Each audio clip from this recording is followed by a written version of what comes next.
আসসালামু আলাইকুম। দেখেন আজকে করলা পাকাবো। করলা পাকার জন্য আমি করলাটা কাইটে নিছি।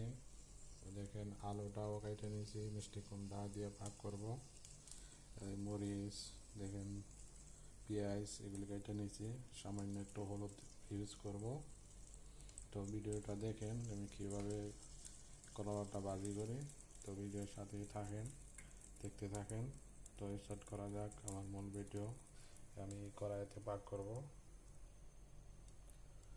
কড়াইটা আমি গরম করে নিছি। আমি পরিমাণ মতো তেল দিয়ে নিতেছি।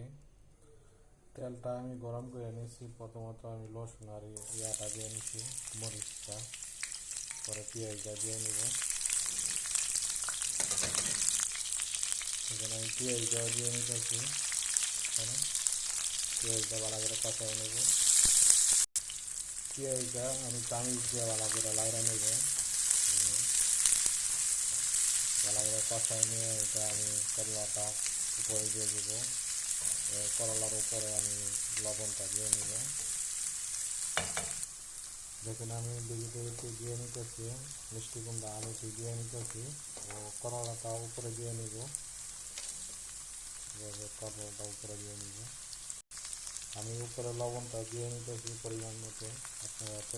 আপনারা দিয়ে নেবেন। লবণটা দেওয়ার পরে আমি চামচে একটু বাইরে নিতেছি।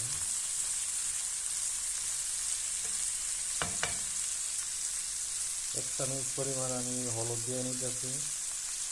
দেখেন হলুদটা দেওয়ার পরে আমি একটু লাইরে নিতেছি চামচ দিয়ে। হলুদটা মিশিয়ে নিতেছি, মিক্স করে নিতেছি। আমি অনেক ডাকনি দিয়ে নিতেছি, ডাকনি দিয়ে একটু সিদ্ধ করে নেব। এখন করলাটা আমার আস্তে ধীরে হইতেছে, আমি ডাকনিটা উঠাই নিচ্ছি, একটু লাইরে নিতেছি। তো আমার এটা সিদ্ধ হয়ে গেছে, আর একটু সিদ্ধ হবে। তো